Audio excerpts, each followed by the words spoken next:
இருக்கிறாங்க. இன்னைக்கு 29 ஆதீனங்கள் பங்கு பெறக்கூடிய மேடை நிகழ்வு நடக்குது. அதிலும் பாரத பிரதமர் அவர்கள் பங்கேற்கிறாங்க. நம்முடைய மத்திய அமைச்சர் ஐயா முருகன் அவர்கள், நம்முடைய மாநிலத்துடைய தலைவர் அண்ணன் நயினார் நாகேந்திரன் அவர்கள் பிரதமரோடு திருச்சியில் இருக்கிறாங்க. பிரதமர் அவர்கள் இங்கே கங்கை கொண்ட சோழபுரம் வந்த பிறகு அவர்களும் இந்த மேடை நிகழ்ச்சியில் பங்கேற்பாங்க. எங்களுடைய தலைவர்கள், குறிப்பாக எங்களுடைய மாநிலத்தினுடைய பொதுச் செயலாளர் அண்ணன் கருப்பு முருகானந்தன் அவர்கள், இங்க இருக்கக்கூடிய எங்களுடைய மாவட்ட தலைவி, மாவட்ட தலைவர்கள் எல்லோரும் கடுமையா உழைத்து பிரதமர் அவர்களுக்கு 50,000க்கு மேல தொண்டர்கள் உற்சாகமான வரவேற்பு ஹெலிபேடிலிருந்து கோவில் வரை கொடுத்திருக்கிறாங்க. அதே போல நேற்று தூத்துக்குடியில் உற்சாகமான வரவேற்பு பார்த்தோம். லேட் நைட் திருச்சியிலையும் பார்த்தோம். மிகுந்த மகிழ்ச்சி பிரதமர் அவர்கள் இங்கே வந்திருப்பது. பிரதமர் அவர்களை பொறுத்தவரை அரசியல் ரீதி என்று சொல்வதை விட நேற்று தூத்துக்குடியை பொறுத்தவரை மிக முக்கியமான விமான நிலையங்கன்னா சவுத் தமிழ்நாடுக்கு ரொம்ப காலமா நமக்கு தேவைப்பட்டது. இரவுல பயணம் செய்யக்கூடிய ஒரு விமான நிலையம் நமக்கு வேண்டும் என்று நேற்றே மத்திய அமைச்சர் சொன்னாங்க. நேரடியா தூத்துக்குடி, டெல்லி, மும்பை இரண்டு இடத்துக்கும் தூத்துக்குடியை கனெக்ட் பண்றாங்க. ஏன்னா தூத்துக்குடி சொந்தங்கள் அவ்வளவு பேர் பாம்பேல, டெல்லியில் இருக்கிறாங்க. அது எங்களுக்கு ரொம்ப சந்தோஷம். வளர்ச்சிக்கான திட்டம்.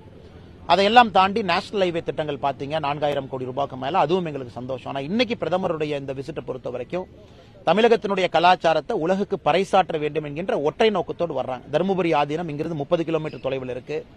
1947 தருமபுரி ஆதீனம் ஐயா ராஜாஜி ஐயா மூலமாக மவுண்ட் பேட்டன் அவர்களுக்கு கொடுக்கப்பட்ட செங்கோல் நேரு ஐயாக்கு போச்சு. இன்னைக்கு அந்த புதிய செங்கோல் பாராளுமன்றத்தினுடைய மைய கட்டடத்தில் நாம் வைத்திருக்கின்றோம். இன்னைக்கு பிரதமர் இங்கே வருவது மூலமாக, சோழ தேசத்திற்கு வருவது மூலமாக அந்த செங்கோலுடைய மகிமை மறுபடியும் உலகுக்கு பறைசாற்றுறாங்க. இரண்டாவது, அரியலூர் மாவட்டத்தில் கங்கை கொண்ட சோழபுரம் உலகத்தினுடைய வரைபடத்தில் ஒரு பெரிய புள்ளியாக இடம்பெற போகுது. இந்த டூரிஸ்டோட இன்ஃப்ளோ இப்பவே கோவில்ல நம்முடைய சாமி சொன்னாங்க, கடந்த ஒரு மாத காலமாக மக்களுடைய வரவு ரொம்ப அதிகமாக இருக்குன்னு. மக்கள் வரவு அதிகமாகும், இந்த பகுதி முழுவதுமே டெவலப் ஆகும். கங்கை கொண்ட சோழபுரம் இன்னைக்கு மிகப்பெரிய அளவில் வளர்ச்சி இருக்கும். அதையெல்லாம் தாண்டி சோழ பேரரசனுடைய பாரம்பரியம், தமிழகத்தினுடைய கலாச்சாரத்தை நம்ம பறைசேற்றோம். எத்தனை அரசர்கள் பாரதத்தில், கடாரம் தேசம், இன்னைக்கு இருக்கக்கூடிய கம்போடியா, இன்னைக்கு இருக்கக்கூடிய மியான்மர், இன்னைக்கு இருக்கக்கூடிய தாய்லாந்து, அங்க போய் 1000 ஆண்டுகளுக்கு முன்பு ஒரு தமிழன் இங்கிருந்து ஒரு ஆதிக்கத்தை செலுத்தி வெற்றி கொண்டு 100 ஆண்டுகள் கடாரத்தை ஆட்சி பண்ணியிருக்கிறோம். சோழ பேரரசை பொறுத்தவரை பூம்புகார், இன்னைக்கு இருக்கக்கூடிய நாகப்பட்டினத்தில் நம்முடைய கடல் வலிமையை காட்டியிருக்கும். இதெல்லாம் ஒரு தமிழனுக்கும் பெருமை. ஆனா பிரதமரை பொறுத்தவரை ஒரு சோழ அரசனை இந்தியாவுடைய அரசனாக, பாரதத்தினுடைய அரசனாக, பாரதத்தினுடைய ஒரு பறைசாற்றக்கூடிய ஐக்கானாக பார்த்து உலகம் முழுவதும் கொண்டு போறாங்க. இதெல்லாம் கூறுகள், அரசியல் என்று நான் சொல்லவில்லை. சகோதரர் கேட்ட கேள்விக்கு இதெல்லாம் பாசிட்டிவ் அவுட்கம்ஸ்.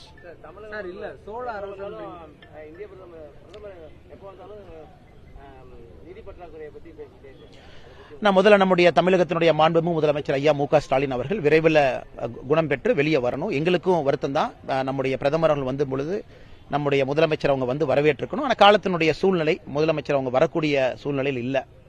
இருந்தும் மக்களுக்கு இந்த மீடியா மூலமாக தெரியப்படுத்துகின்றேன். கடந்த முறை ராமநாதபுரம் வந்த பொழுது கூட நம்முடைய முதலமைச்சர் அவர்கள் ஊட்டியில் இருந்தாங்க. அது வேறங்கன்னா, பட் இன்னைக்கு அவங்க முதலமைச்சருக்கு உடம்பு சரியில்லை.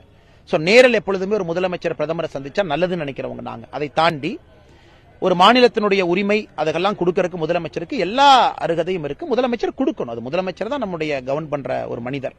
ஆனா இந்த விஷயத்தை பொறுத்தவரை நரேகால பற்றாக்குறை, அவங்க கொடுத்திருக்கக்கூடிய மனுவில் பத்திரிகை நண்பர்கள் கேட்டாங்க, நரேகா எங்களுக்கு என்ன பணம் வேண்டும், 100 நாள் வேலைவாய்ப்பு திட்டம். சகோதரர்களுக்கு தெரியும், இந்தியாவில் அதிகமாக 100 நாள் வேலைவாய்ப்பு திட்டத்துக்கு பணம் கொடுத்ததே தமிழகத்திற்கு தான். நம்மை விட உத்தரப்பிரதேசத்துக்கு 3 பட்டு மக்கள் தொகை அதிகமா இருக்கு, 3 மடங்கு.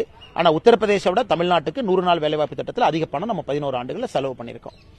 இரண்டாவது, சர்வசிக்ஷா அபியானை பத்தி பேசியிருக்கிறாங்க. நமக்கு தெரியும், அதில் இருக்கக்கூடிய அரசியல் நமக்கு தெரியும். கையெழுத்து போட்டோம் போட மாட்டோம் அதெல்லாம் நமக்கு தெரியும். மத்திய அரசை பொறுத்தவரை எங்கேயும் பணத்தை கொடுக்க வேண்டும், தடுக்க வேண்டும் என்பது நம்முடைய நோக்கம் அல்ல.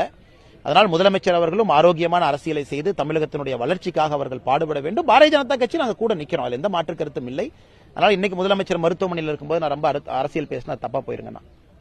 கூட்டணி அமைந்ததுக்கு பிறகு பிரதமர் வரும்போது சரி, இந்த அதிமுக பொதுச் செயலாளர் பிரதமருடைய தனிப்பட்ட சந்திப்பு இருக்கும்னு எதிர்பார்த்துட்டு இருந்தாங்க. நேரம் கொடுக்கலையா அவருக்கு எடப்பாடி பழனிசாமி? ஆனா எனக்கு தெரியலீங்கண்ணா, எனக்கு கட்சி தெரியாது. நேற்று நம்முடைய மாண்புமிகு மத்திய அமைச்சர் முருகன் ஐயா அவர்கள், நயினார் அண்ணா அவங்க திருச்சியில் இருக்கிறாங்க பிரதமரோடு.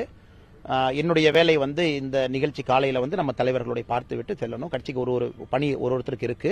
அதனால எனக்கு அது தெரியலீங்கண்ணா, நான் கருத்து சொன்னா தவறா போயிருங்கண்ணா, எனக்கு தெரியல. அன்புமணி ராமதாஸ் வந்து இந்த பொன்னேரிய தூர்வாரது தமிழ்நாடு அரசு ஒரு 12 கோடி ரூபாய் நிதி வைக்கிறாங்க.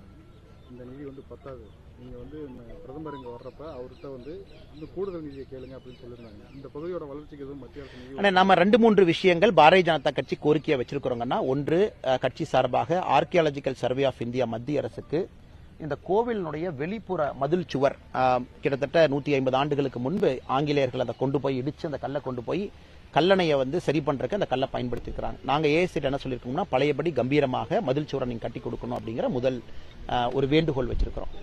இரண்டாவது, கங்கை கொண்ட சோழபுரத்தில் ராஜேந்திர சோழனுக்கு ஒரு பெரிய சிலையை எழுப்ப வேண்டும் என்று சொல்லியிருக்கின்றோம். அது ஒரு சிறப்பா இருக்கணும் அப்படின்னு நம்மளுடைய கோரிக்கை நாமளும் வச்சிருக்கோங்கன்னா.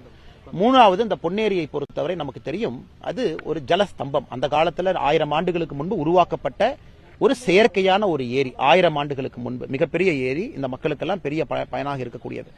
இன்னைக்கு தமிழக அரசு கொடுக்கிற ஃபண்டு பற்றாக்குறையா இருக்கு. தமிழக அரசு உங்களுக்கு தெரியும், நீர்வளத்தை பொறுத்தவரை மாநில அரசுக்கு உரிமை இருக்கு, அவங்க ஃபண்டு கொடுக்கணும். ஒருவேளை பற்றாக்குறையா இருக்குன்னா எங்களுடைய தலைவர் கருப்பண்ண இருக்கிறாங்க, மாவட்ட தலைவர் அக்காலா இருக்கிறாங்க, அவர்கள் மூலமாக நாங்க மத்திய அரசுகிட்ட எடுத்துட்டு போறோம். இதுல எந்த அரசியலும் இல்லைங்கன்னா, அன்புமணி என்ன சொல்லி இருக்கிறாங்க, ஒருவேளை நிதி பற்றாக்குறை இருக்குன்னா நாங்களும் நின்று அதை பெற்றுக் கொண்டு வருகின்றோம்.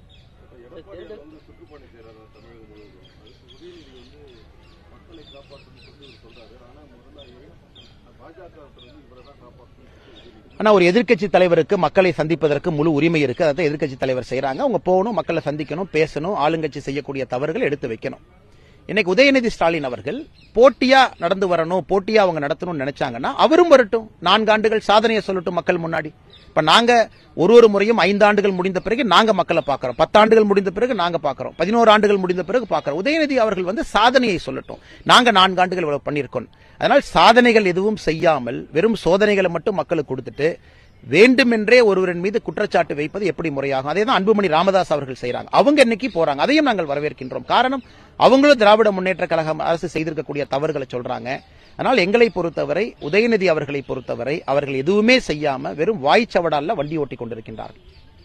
அவங்க வந்து நாங்க போய் மக்களை சேர்த்துறோம் ஊரா போறக்கு நேரம் இருக்கக்கூடிய உதயநிதி அவர்கள் மக்களுக்கு என்ன நல்லது பண்ணுன்னு சொல்றதுக்கு எனக்கு என்ன பிரச்சனை? அதனால முதலமைச்சர் அவர்கள் மருத்துவமனையிலிருந்து குணமாகி வெளியே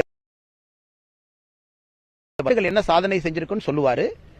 தேர்தல் வாக்குறுதி 511 தேர்தல் வாக்குறுதியில எவ்வளவு செஞ்சிருக்கும் அப்படின்னு வெள்ளை அறிக்கை மருத்துவமனையிலிருந்து வந்தோடனே கொடுப்பாரு, நாங்க நம்புறோம்.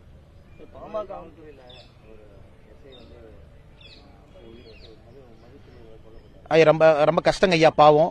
மருத்துவமனையில் அட்மிட் ஆயிருந்தாங்க. மருத்துவமனையிலிருந்து நேற்று சிகிச்சை பலனின்றி ஐயா இறந்துட்டாங்க. தமிழ்நாடு முழுவதுமே பொதுமக்களுக்கு அபாயம், குழந்தைகளுக்கு அபாயம், இன்னைக்கு காவல்துறைக்கு அபாயம், எல்லா இடத்துலயும் இது தொடர்ந்து நடக்குது. அதனால் நிச்சயமா முதலமைச்சர் செய்ய வேண்டிய ஒரே ஒரு வேலை, காவல்துறைக்கு ஒரு கமிஷன் போட்டு முதல்ல காவல்துறைக்கு தேவையான உபகரணங்களை கொடுக்கணும், காவல்துறைக்கு தேவையான எல்லா வசதிகளும் செஞ்சு கொடுக்கணும், காவல்துறைக்கு சுதந்திரம் கொடுக்கணும்.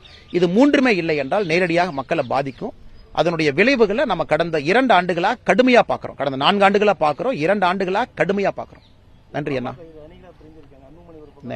அது ஒரு பெரிய இஷ்யூ இல்லைங்க அண்ணே.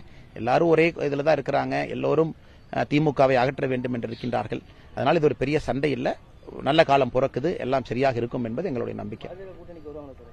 அண்ணே, தேசிய ஜனநாயக கூட்டணி இன்னைக்கு வலிமை அடைஞ்சிட்டு இருக்குங்கன்னா நிச்சயமா எல்லோரும் வருவார்கள், நம்பிக்கை இருக்கு. அன்புமணி அண்ணன் பேசுறதையும் நான் கேட்டுட்டு இருக்கேன், ஐயா பேசுறதையும் கேட்டுட்டு இருக்கேன். எல்லோரும் ஒருமித்த கருத்துல தான் இருக்கிறாங்க. எதிர்க்கட்சி நண்பர்கள் எல்லோரும் பேசுறாங்க. நல்ல விதமாக இந்த கூட்டணி அமையும். நன்றிங்கண்ணா, சிறப்பா இருக்கட்டும் இந்த நாள் உங்களுக்கு. Thank you sir. நான் தனியா வர்றேன்.